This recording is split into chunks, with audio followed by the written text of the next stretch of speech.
Throughout the time of Spanish colonization, women were dictated to become exactly what the society expects them to be. A daughter who fits all the expectations their parents have put on them. A wife who submits to her husband.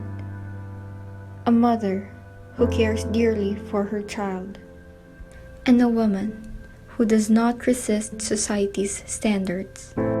Spanish was the language of politics and public relations, which was by that time only accessible to men, which led to the main reason why these young women of Malolos stood up for every woman who were too afraid to do it alone. Up to this day, these bigotries still bring torment, frustration, and agony to young women being too caught up of trying to fit what society expects them to become.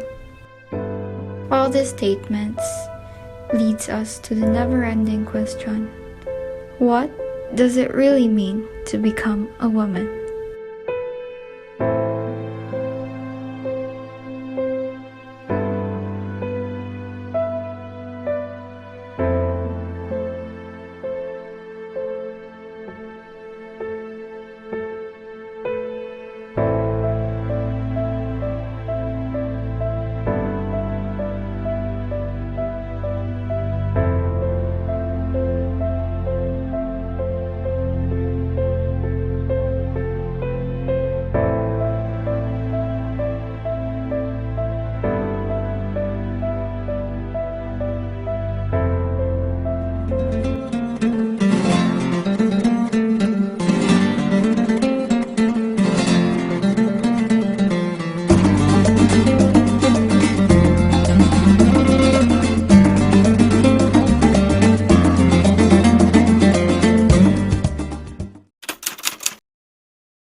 Lola, pwede mo bang makwento ang mga pangyayari noong panahon niyo? Anong pangyayari, Apo? Yun nga pong panahong pinaglaban niyo ang mga kababaihan? Gusto mo ba talagang malaman? Opo! Sabik na nga akong marinig ang mga kwento niyo, Lola. Kalagitnaan ng ika-19 na siglo. Tandang-tanda ko ba ang bawat pangyayari? Diskusyong naganap. Na tila ba parang kahapon lang mga ito.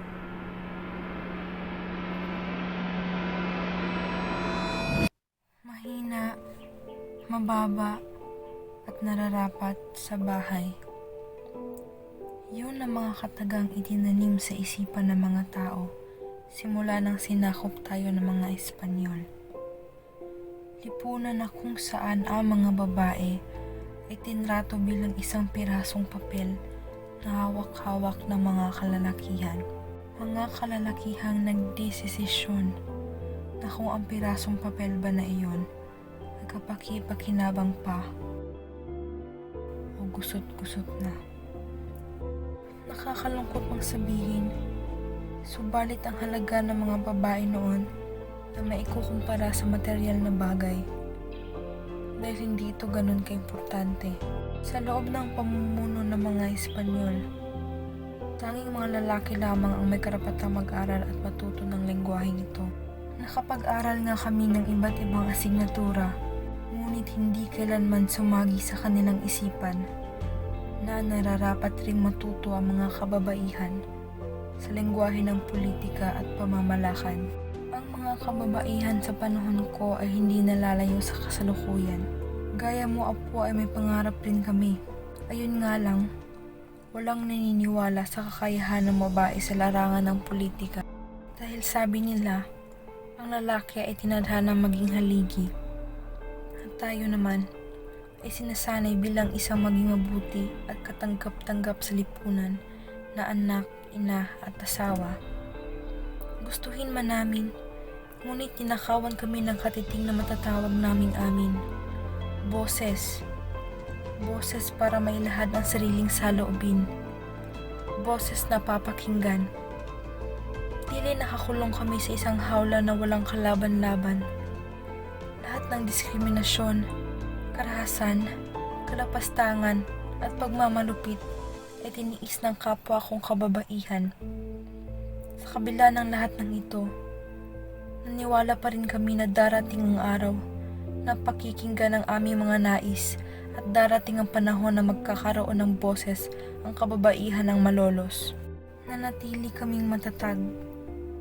Kahit sa kaloob-looban ng bawat isa sa amin ay gusto nang ipaglaban ang nararapat sa kababaihan. Gusto nang magsalita at itigil ang sistemang kinabibilangan, pero nagantay kami. Kahit namimitig na, nagantay kami ng tamang oras na makapagsalita. Pumunta kami sa opisina ng mga praile na kung saan nandoon rin ang gobernador general. Pumunta kami na may dalang pag-asa, pananabik at paninindigan.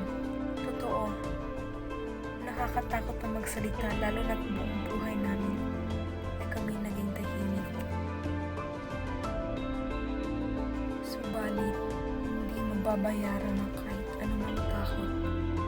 Ang halaga ng kami ay sa wakas pinakinggan.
Sulok ng sangkapuluan.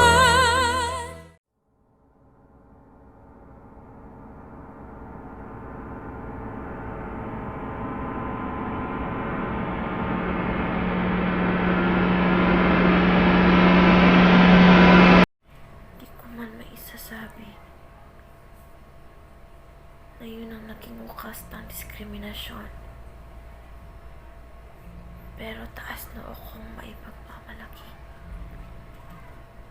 na yun ang naging simula para sa mga kababaihan.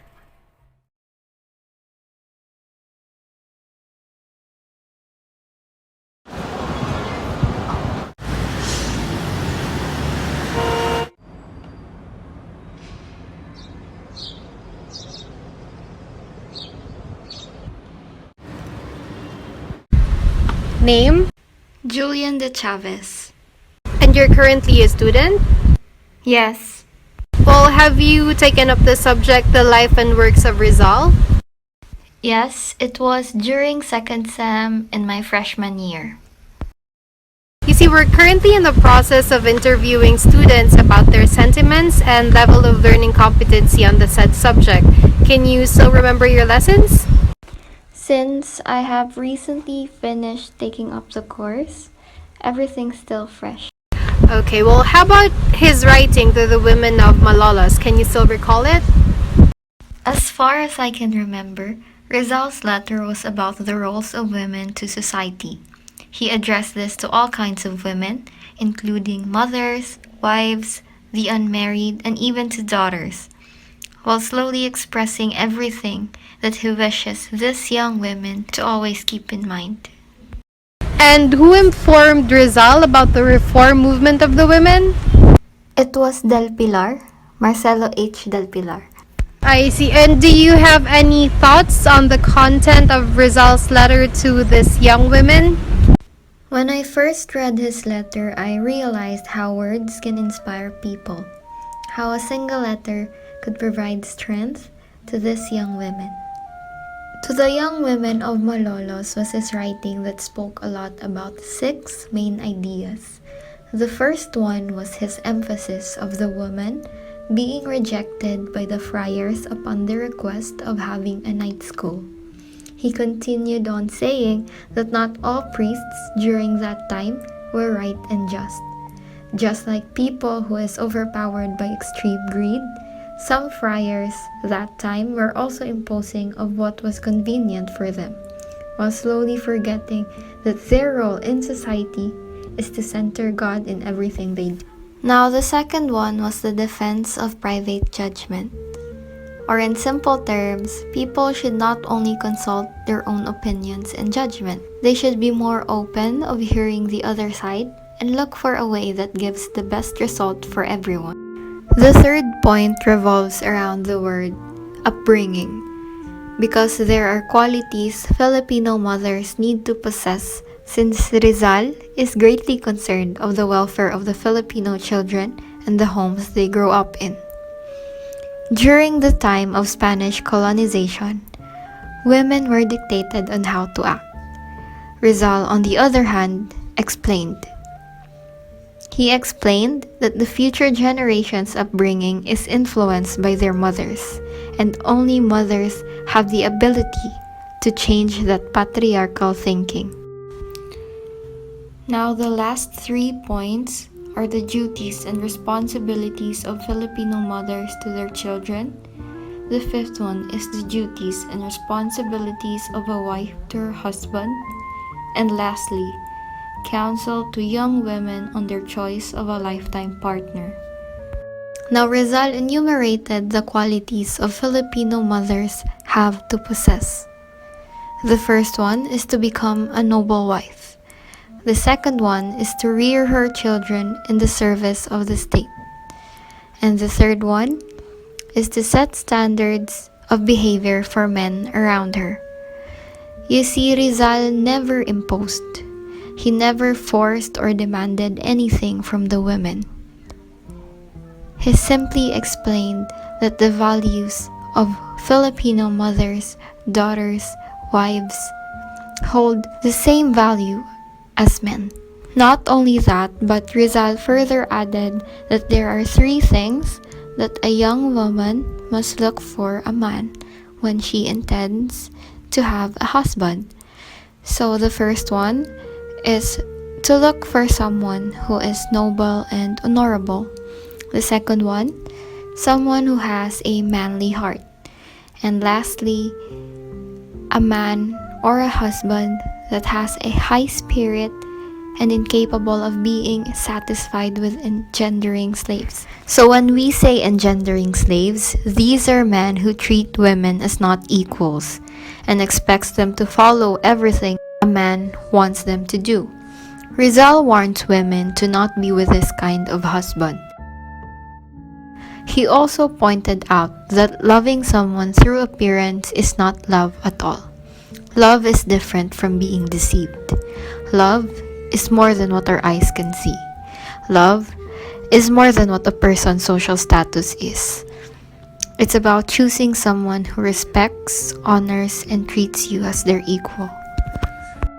If you can summarize all the salient points that you have stated, what would it be? What Rizal wanted was simple. He wanted for men and women to have the same opportunities.